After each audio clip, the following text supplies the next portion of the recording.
Life is sweet. Let it sweep you off your feet. Hi, this is Allie and Find Your Joy. And I'm really excited because now we are having part two in both official languages with the fabulous, the wonderful, the badass entrepreneur, the self-love champion. And we're going to hear a little bit about the cold water swimming, a co-author in a few best-selling books all about helping women reach their goals. I mean, this is one busy lady, woman. Well, sorry. That's really funny. I just have to laugh for a minute. Okay. In a world gone mad. Anyways, hi. Welcome, Lorna Ketler of Bodacious. Hello. Hello. Welcome back. Okay, I'm gonna leave this in here, but I'm gonna say this. I almost never say the word lady. I'm not opposed to it. I'm not gonna get angry. I won't pick at anyone's place if they do. I just have this thing where I say woman instead. And it was just funny. I said lady, and now I'm making a bigger deal of it than it needs to, but I have a problem calling people women sometimes. Like it just feels almost formal. Yes. Stay away from lady too, but I call my people lovelies. So that kind of is that's my word. Encapsulating word. And doesn't offend anybody, I don't think. And I don't think so. It's actually, that's funny. That's what I usually always just word lovelies because the reality is, and it's not to take away from anything, is that some words are triggers for some people, and I'm not going around on eggshells. I just want to be respectful. That's all. So my lovely lady woman, my lovely womanly lady. Welcome. Hello. Hi. I know. If you're still with us, if you haven't left after I just rambled all that weirdness out, thanks for sticking around. Oh my gosh. So it's been so long since I've seen you. Yeah. At least it's been almost a minute. If you include the 3 that I just went off on some weird tangent. And it's well, last time we were talking about self-love and body image. And well, a whole bunch of fabulous things. But during lockdown, you started doing something that was pretty interesting. Cold water swimmer. First of all, I would ask that if you would please, for those who don't know what that means, I mean, we all kind of know what that means because we understand words, but maybe explain a little bit about what that means, how you got into it, and maybe what it means to you and has meant to you. Okay. Well, to start, I didn't start cold water swimming. I started swimming, I think it was 3 years ago, almost to the day right now. So we started swimming in the morning during COVID for something to do with a friend. And then as we got nearer to the end of the summer, we started challenging ourselves. We'll see if we can make it to Labor Day. Oh, then that was easy. And if I may just interrupt, this was the reason that mattered was because it was in a lake. You were outside. We were swimming in a lake. Yeah. Yes. Yeah. The ocean tends to stay a similar temperature within a few degrees, but the lake does not. So then, as the lake was getting colder, we would continue challenging ourselves to what are the dates in going into winter. So like Halloween, and then Thanksgiving, and then it was the challenge was Christmas, and we just kept going. We debated at some point, we was talking about, if we want to keep doing this, we better get some wetsuits. And then I'm like, screw that. I just want to keep wearing my bikini and see how far I can go. As long as I can still get in the water, I'm still going to get in the water. So we just that continued. And able to get into the winter, we did end up buying boots and gloves with some neoprene 5mm.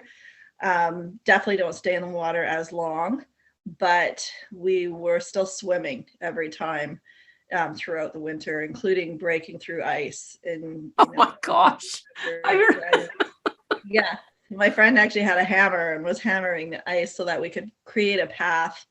I think I sent you a picture, Allie, of I do remember that, like this little chonk, chonk, chonk. And I'm like, oh my gosh. Yeah. And so the funny thing is, The responses are often, I could never do that. I hate being cold. I hate being cold. It's not about that. There's something else that happens, and there's all sorts of scientific things that happen. Yes. That make the cold worthwhile. And there's a high that you get from being that cold and then warming up. Doing it safely, absolutely. We're very, very careful and respectful and of our own bodies and the coldness of the lake. So that happened.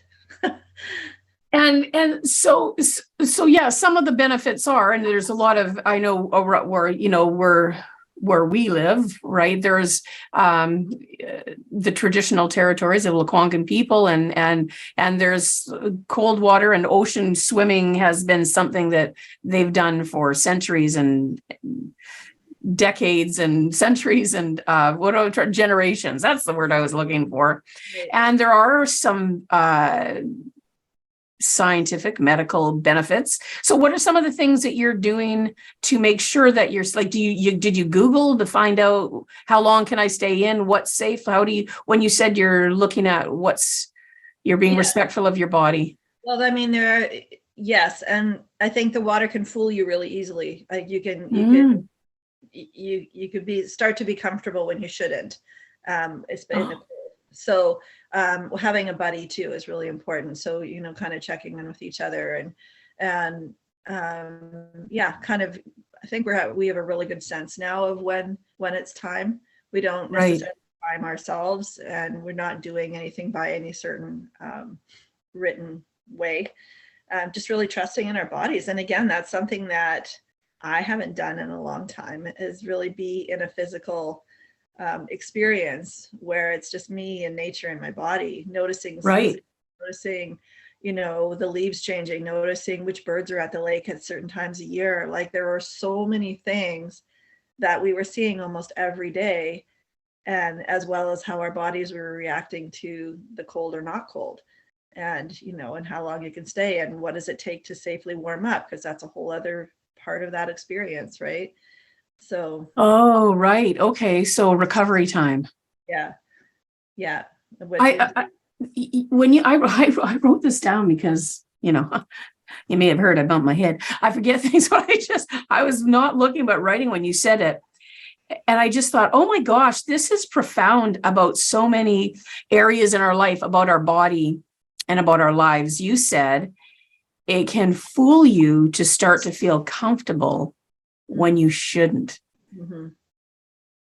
That's powerful. I get that you're talking about swimming, but it just made me think of, well, your whole self-love championship and who you are, and you just strive so much to feel, like you said, walking the walk, feeling comfortable within your own body, but also to share that and empower other women that way. And when you said it fools you into feeling comfortable when you shouldn't, I just thought of all the, I know it says nothing to do with swimming, but what just came crashing in on me was just all the ways. And again, I get it's people in general and women specifically who allow ourselves to at times feel comfortable when we shouldn't. Mm-hmm. Whoa. I'm going to write that down for later. It's like going into a store that I don't really feel particularly good in, but I don't know where else I'm going to get my 1X or whatever I'm looking for. So I just make myself be okay with that. Right. And you offer something else. It's just, I guess that statement that you made talking about that just reminds me of all the other things that you do to make sure that you're aware all the time about whether or not you should be comfortable with something. I just felt it rather profound. You're such a guru. Something else that you did that was pretty amazing. Well, there's a long list of things that you do that's pretty amazing to me, but you did something for your 50th birthday, which that was a while ago. that was a day or two ago now. But for your 50th birthday, tell us what you did. Okay. And the other thing that I want to talk about, just so we don't forget, is ageism. So that's on top of the other stuff. That's my new kind of thing that I include in my sharing. I'm 50, I'm proudly 58. I'm happily 58. On my 50th year, I decided to do something different, celebratory, fun every month of that year. And it led up to then walking the Camino with my hubby on my 50th birthday. So for in those months, I mean, and it could be more than one time a month, but that was a challenge, is just to kind of complete something. And so I took a jewelry making course. I, went to movies with friends. I just did things that I, that had to step up a bit to do. And maybe challenge myself a little bit, get out of my comfort zone. The Camino was the biggest, of course. I mean, that was, we did 105 kilometers, I guess, over a 5-6 day period. Right. So, wow. Yeah, it was a lot. I had some pretty big blisters to show for it. And I learned I really don't like hills. I don't care how fit I am. They're not, what? No, thank you. But yes, I like walking, not so much the hills. Yeah, so that was on my 50th. It was really good, fun thing to focus on. And I was reminded of that when I was sending you my bio the other day. It's like, oh, okay, now I'm 58. Now I'm looking at 60 thinking, okay, I want to do something big for 60. But it's like, well, why can't we do that all the time? Just step up and out a little bit. I like that. I'm turning what are we in? We're in August now, right? So in a month and a bit, I'm turning 64, and I'm calling it my Beatles birthday. And anyone who will listen, and my friends who I went to high school with who are turning 64 just before me, I'm telling them all, happy Beatles birthday. Yeah. I don't know what I want to do exactly for it yet, but I know I want to have a party of some sort, and some kind of a dance party. I'm not really sure, but I want to do something for my 64th birthday, because I remember, and going into the ageism, I remember being younger quite some time ago. 64 seemed like, well, if you're even alive, like if you're even, it felt like that. And it happens quick, and you get there quick. And then I found for myself, here's something I notice, is that I am a strong woman. I've been through a lot in my life, and I've thrived through it. I didn't just survive it. And I find as I age, people are starting to treat me like a puppy. Mm. Oh, that's so cute. If I'm doing something, oh, that's so cute. And I want to say, screw you. What do you mean it's cute? Yeah. You might like that I'm doing it. You might even say, oh, I didn't really think someone your age would want to do that. Please don't say to me, oh, that's so cute. Aw, like I'm a puppy or a baby that you're cooing at. Yeah, I've been a part of some conversations recently, hearing women say that we turn invisible at a certain age. Yes. Society and stuff. And I guess that's sort of true, but I'm really, really rebelling against that idea. Mm-hmm. Why? We're wise, and we're survivors, and we're celebrators, and I'm not invisible, and I don't want to be invisible. I don't want to be invisible. No. And no. We deserve to be seen. There's a hashtag I've just recently discovered about, this is what my age looks like, or I look my age. And I'm going to start posting more on that with that hashtag, because again, let's show everybody what that looks like. Yes. Yeah. This is, you look so good for your age. Right. What? Yeah. So, I hear a lot from women, well, you can do that, but I could never do that. Like, because. Yes. Why would that be? I think that when you look at the things when I see what you're doing, or what the different women that I know, I think we forget that, I don't know, like I'm just starting to do so much. I feel like I'm just catching my stride now. I mean, are you kidding me? Since I've turned 60, what have I done? I've and all with a brain injury. Mine has been like I've been like I've written books, I've started a podcast, I'm taking courses, I've got a diploma in a few different methodologies and mediums and all this. I mean, I just feel like I'm finally getting who I am. Yes. I don't know. Maybe people are way smarter than me. Maybe they got it when they were 20. It took me a while to catch up. I think too, when we were younger, like 64, 65 was retirement age. Yes. So that meant you were done doing what you did for a living. I don't want to be done. No. I'm in my prime doing what I love to do. Yes. The whole idea, I think, as an entrepreneur anyway, of retirement is completely different than, if you have a more traditional 9-to-5 job, but like pensions and stuff. Yes, there's that. Yeah.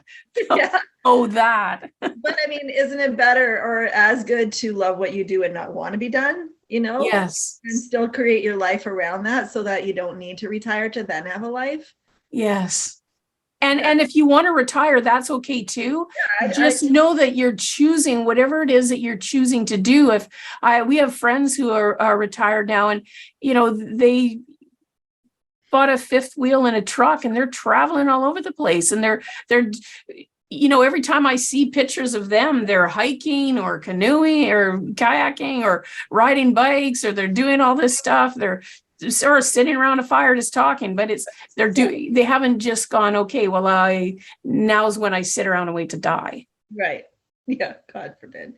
Well, good gosh. That's so with the ageism thing. What are some of the ways that you've experienced it, or have you yet? Well, I think that's the thing. I keep hearing about it, but maybe I'm just not aware, or I'm not listening to those voices. Because it's not my personal experience, but I don't even know where I want to be seen. And I don't work in a traditional work environment either, right? I surround myself with women who love to look at beautiful things and celebrate, who they are and where they are. So I'm a little bit spoiled, I guess, for that I don't have those same experiences that a lot of other people do in different environments. Yeah. I guess a part of it's probably choices. I mean, I'm not saying that somebody who's experiencing it is choosing it. I'm saying that there may be part of it is about our choices and what we're doing. Yes, but if you're in a corporate world that's probably often male dominated, they're looking at young up and comers. Like there are things that, where we'll show you that the world is looking at you differently. Yes. It's just I'm happy and blessed that that's not my challenge right now. I mean, if I'm invisible to some people, I guess I am, but those probably aren't my people anyway. So yeah, that's right. So that's a really good point. Maybe we're just really trying to make better and deeper connections with the people that we're choosing to have in our life. So then who are those people that aren't seeing us? Right. It would be different if I was applying for a job or. Yes. Different. That's a good point. Yeah. Yes. I love that. So you're in a different position in your life, but also recognizing that maybe those aren't my people. Mm-hmm. Yeah. I like that. I like that a lot. It occurred to me the other day, somebody was talking about about retiring or something, and just not doing things. And it hadn't really occurred to me. And I thought, when will I stop doing things, whether it's my job or my passion or whatever it is? I don't know. I hadn't really thought about that. That was my answer. I hadn't really. I will never stop doing things. I guess if I couldn't, I suppose if I couldn't, then I would need to find something else to do. Like after my accident, I couldn't do what I did. Right. So I needed to find other things that I really love to do. And some of that took exploring and finding out what that might be. And for that, because you made the best of the situation and chose other things to do that you found passion. Now I'm like, I don't remember. Well, I remember. Well, I don't remember much of anything, but that's another story. But I mean, I sort of, you forget about those things. And I think, well, we were watching, David and I have been watching old reruns, like from the 50s, 60s or whatever. And seeing people, like I see women who come on these game shows or whatever. We've been watching these old shows, and there'll be people coming on, contestants for these shows. It's not What's My Liner. It's one of those shows. Anyways, it's women will come on that are my age or younger. And when I see them, I think that they are like probably in their 80s or something, like, and I don't mean that in an unkind fashion. I mean how their whole energy, how they're presenting, how they're dressed, how they're carrying themselves, how they're sort of have their hands together and their little, that little perm that doesn't move. That I was talking to my friend who's in her 30s, and we were chatting about this the other day, and I said, yeah, I wonder at what age I'll get one of those. Right. Do I wait till I'm 90 and I just go in and say, okay, just give me one of those little perms that never moves? But I think part of it is just the world has evolved, Mm-hmm. and we're evolving with it. And I don't go around, I don't really think about my age. And then when I do, I'm like, oh, I would think I would have been older at this age. I would have thought I would have been way older, more mature. Shouldn't I be smarter? Shouldn't something be different here? I think that's the blessing, at least with age, because we're dealing with a lot of older people in our worlds right now, is I think you always feel younger in your heart anyway. Like I don't know that we ever will. I mean, what does 70 feel like? I mean, it's like it is wherever it's what you think it is. And then it is where you really are. And yeah, what I thought when I was in my 20s, what 58 would feel like or look like was not this. You wouldn't know, right? I wouldn't know. I remember my mom said something, and part of it is sad, but part of it is just, I just get it. She said to me, and she was in her 90s, and she looked in the mirror and she said, "You stupid old bitch, how did you get in my mirror?"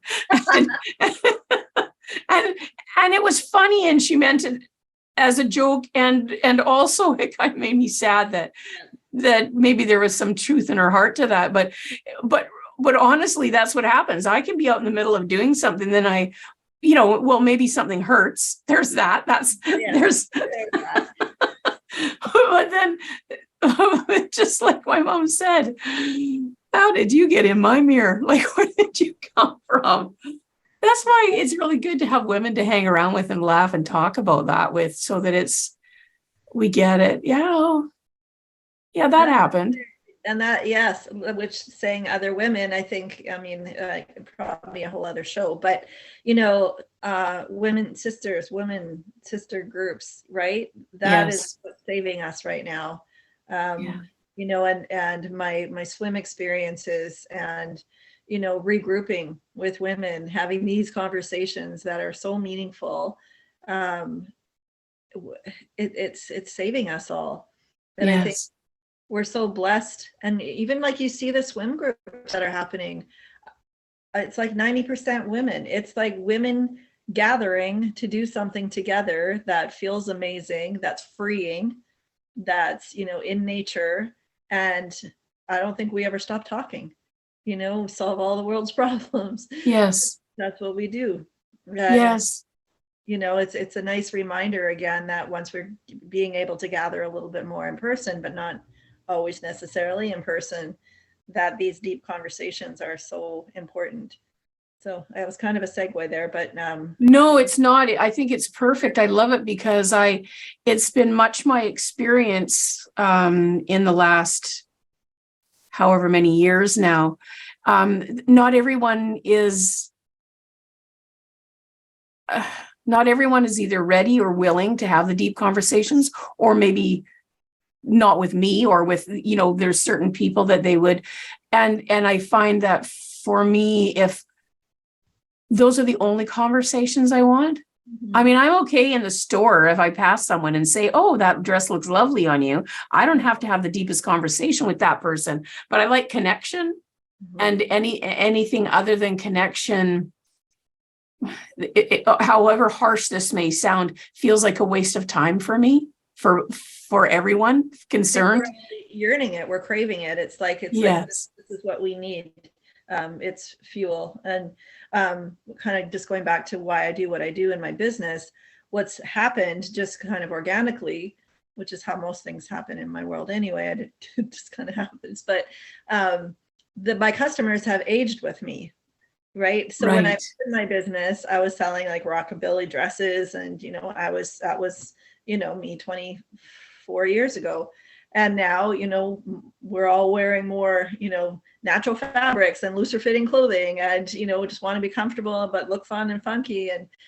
But as that's happening, I'm meeting all of these women who are aging and maybe losing husbands, or having knee surgery, or putting husbands into care, or, newly single, or, there's this whole aged, wiser women experience that's happening.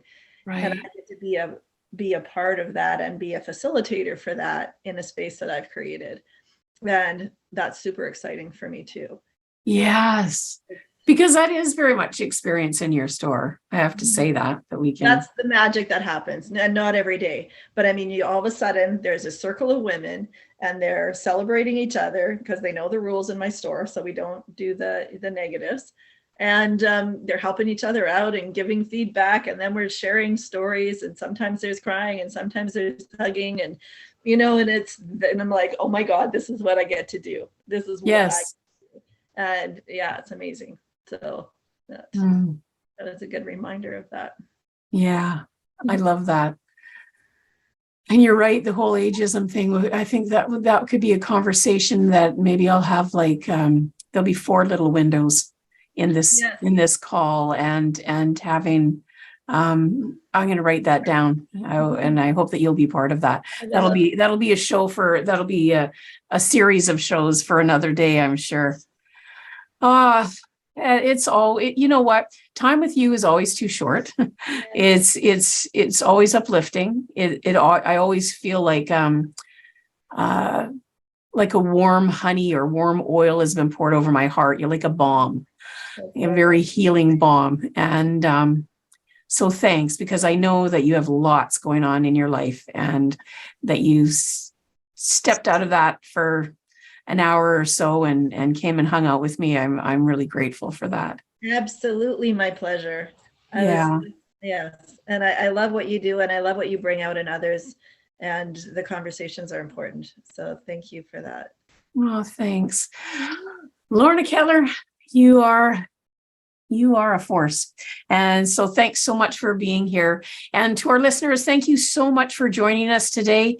We'd love to hear your comments and questions. And I don't even know how all that works. Just so you know, I don't really know how to respond to people yet. So you can go to alleywayart@gmail.com, because I don't know how else. I'm still learning all this techie stuff. So that's just the reality. But thanks so much for joining us. Find your joy, and do know that you are loved. Thanks so much for joining me today. If you found a piece of your joy in this episode, I would love to hear about what came up for you, so that we can continue to grow the impact of this show. Thanks again. See you soon. And remember, find your joy.